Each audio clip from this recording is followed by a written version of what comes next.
Hey guys, welcome back to my YouTube channel. In this video, I want to talk about a very special story from my life. This is the story of 2011, 12, 13, and this is the story of the first ever game that I developed and launched. So let's get right into it. So today is the day of Makar Sankrant, which is the festival of kite flying in India, and the first ever game that I published on Google Play Store back then for Android was this small game called Kite Flying Game. Now, the reason why I'm saying kite two times is because the game was named as KYTE dash Kite Flying Game, which was a very simple mobile game. And I'm going to talk a little bit about the game development journey and the struggles that we faced back in the day with the game. But what I also want to highlight was that this was a very early success for me as well.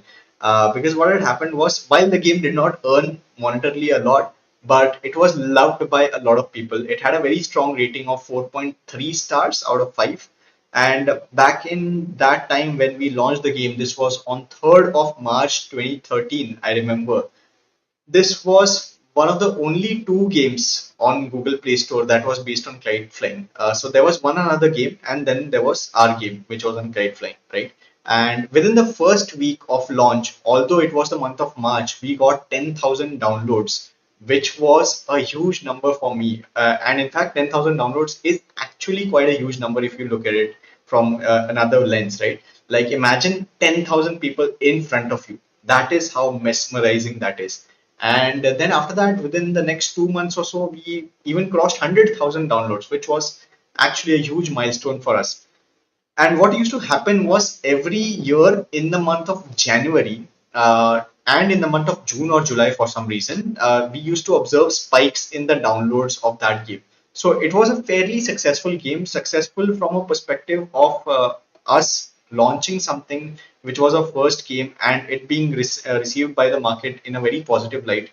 A lot of people loved that game and gave me feedback. And even today, whenever some people meet me and I talk to them about kite flying. And if they had played that game, they still talk about it in a very positive light. So it was a very fun journey for me.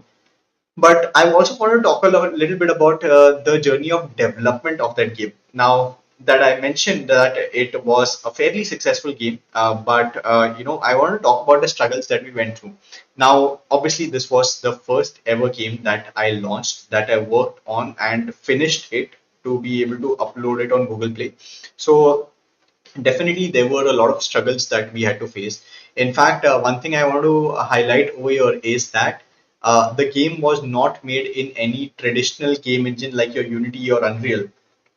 It was actually made in this module of Python called Pygame. I don't know if half of you guys even know what Pygame is, but it was a very niche framework based on Python. I had a lot of fun coding that game for sure. I, along with this guy named Prasad Thakur, had coded the game. But let's talk a little bit about the concept of the game. How did we come up with an idea? So I also want to remember a story over here. What used to happen was every weekend we used to assemble. We, as in me and my friends with whom I wanted to start a company, we used to assemble at my grandparents' place. Unfortunately, my grandparents passed away quite early on. So what we had done was we had converted. My dad had converted the front space into his office. My dad works for LIC, so in front he used to sit, and then the back side of the area was completely, unoccupied. So we decided that we will convert that into our office space. All right. So back in the day, we used to also go to college, so we didn't get time in the during the weekdays, so we used to assemble at our office every Saturday, all right, and we used to brainstorm ideas. What should we make? And of course, as I've mentioned in a couple of my interviews, that the idea for Mumbai Gliss was in my head since 2009, and we definitely wanted to attempt a big scale game back in the day as well. And we did start out actually working on a few small prototypes of that game. Unfortunately, because the scope of the game was so big, we couldn't really get it up off the ground, right? So we decided let's start small. Let's see what we can build on a smaller scale, and whether or not that will be fun to play or not. Also, one small thing that I want to highlight over here is that when we started out these office meetings, we used to call ourselves creepy decoders. So yes, guys, Gameon Studios once upon a time was actually called creepy decoders. But then again, the name was too creepy, so we decided that we'll do away with it shortly after. So creepy decoders lived a very short lifespan, and during these meetings we used to discuss what should we do next, what should be the first idea that we should work on and launch as a game. And one fine evening, one fine Saturday, this was, I think, I believe, 11th or 12th of January 2011 or 2012. I don't remember properly. It's a very hazy memory, actually. But we were coming back from our office, and it was a bridge that connects from east to west. So I used to stay in Borivali West, and I used to go walking all the way from east to west. It was almost a 30-minute walk, and it was a meditative walk, actually. And while on the way back, we used to continue our conversations, right? And this was 11, 12 January or something. And me and my friends were walking back home after a tiring day at our office. And we were seeing what can be done. We were discussing a lot of ideas. Can we make pen fight? Can we make like a tanks game or whatever? And then one of our friends, his name is Swapnil Borkar, he saw two children flying kites. And then there was that eureka moment. He suggested that, hey, this is what we need to make. And, unanimously we agreed that this is something that we need to make. And that's how it started. That's how the idea was conceived. Now, obviously, 2011 to 12 was a time wherein we invested in learning how to make games. We experimented actually with a lot of engines, and somehow the programmer in me was itching to code something, right? So we did end up creating a few prototypes here and there in a couple of these engines, but because I was just recently learning programming, I joined an engineering college. C++ was on my mind all the time. I decided that, hey, you know what? Let's do away with all these engines and let's work on a framework, a custom framework, and make something by ourselves. And we did some experimentation. There were some of our friends who started out on the development journey, but unfortunately they couldn't continue working on that idea for some reasons.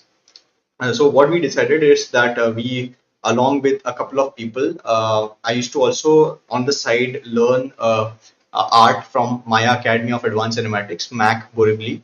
Over there, I was enrolled in this course called DGDI, Diploma in Game Design and Integration, and I was learning how to use Photoshop, how to use your 3D softwares, Mudbox, etc. Right?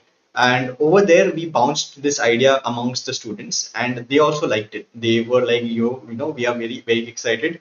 We would like to contribute for the art of the game. So, programming part was sorted, and then the art side was sorted. Right, programming was done by me and my friend Prasad Thakur, and another friend with whom I had initially started the company. His name is Prasad Kadarikar. He looked after the art pipeline, so he took care of all the kites and designs and all. And 2012 was, I think, when we actually properly started working on this idea, refining this idea. And you know what? We had planned to launch the game on 14th of January 2013. But by the time January 2013 arrived, we realized that a lot of things were pending. It was not in the ready shape that was required to launch. And also, because we had used Pygame, there was another challenge of porting the game to Android. Okay, and Pygame's libraries were very scattered, or there was no central piece of information. There was no chat gpt at that time, by the way. So we had to break our heads. I consulted with a lot of my, even a lot of my teachers, and a lot of them didn't have an idea how to solve this problem, because genuinely this is a software problem, right? I am making a game, and this is a technical challenge that I'm facing, and a lot of my teachers, even at that time, did not know how to tackle these issues. Oh, they were very sweet. I have nothing negative to say about them. They tried their level best, but I think Pygame and Python and game development was not really something that is taught traditionally, right? So a lot of them were at a blank space. Somehow, like after spending nights till 4 a.m., 5 a.m. at times, we finally figured out how to solve those issues. And there was one small, tiny problem that I was stuck on for almost, I think, 6 weeks. It was constantly consuming my mind. And eventually, I had that breakthrough moment. So, one thing I realized from that journey is that no matter how big of a problem there is in life, if you just keep consistent, if you are consistent and you keep looking for solution, you will eventually find it. And we did launch the game. It was launched on 3rd of March. Unfortunately, it's not on Play Store right now because, of course, the game's APIs and libraries have been deprecated. It was at that time, I think it was Android Lollipop. I think long ice cream sandwich. I think it was before the ice cream sandwich days as well. So dinosaur times, right? And we launched the game, and I remember this one small celebration that we were doing on the launch night. We uploaded the game on Google Play Store, and all of our friends, we were assembling at our office, and we went that night at 12 a.m. We hit the publish button, and the game got launched. It was available on Google Play, and I decided that we should celebrate this moment. We should treat ourselves with something. So we had all our friends. We had some small pocket money that we had saved up. So we went to McDonald's that night. We celebrated by having some burgers and some cold drinks. And then my friend Prasad had a car at that time. He had an Alto. And he said that let's go and roam around a bit around Mumbai. So we did that. We hopped into his car, crammed up. I think there were four of us in his car because it was a small car. We went out for a drive. We were having the time of our lives, and it was, I think, 3 a.m. or so. We were coming back. We went to tour around Andheri area. We went around some beaches and all. Had a cup of chai and all, and then we were coming back to our office. And there I saw my dad was actually coming from car because I think my phone battery had turned off and I was unreachable, and he was furious. So he was so furious. He like literally scolded at me, and he said that you can't do this anymore. Like you just can't pursue game development, which was a shocking moment for me. But one thing led to the other. The game actually got us a lot of recognition as well. In fact, because of that game, we were also mentioned in some of the newspapers, local newspapers. So eventually, he did, support me for the entire journey. But that night was a huge roller coaster of emotions. First, you have launched your game, and then second, your dad is scolding at you because your phone got shut down, and you are. And I would say that it was his. It was a right concern because, of course, he would have been worried about me. That what happened suddenly. Where did I vanish? But yeah, looking back, I think I have no regrets, and that is just a small story that I wanted to share on the occasion of Makar Sankrant, which is the kite flying festival. I hope you enjoyed this video. I hope you enjoyed the story. If you have any such game development related stories, please let me know in the game comment section, not the game section, comment section. That's it for this video. I hope you enjoyed this. If you liked this, hit the like button. If you're finding my channel for the first time, hit the subscribe button. That's it for this video. I'll see you in my next one. Until then, take care.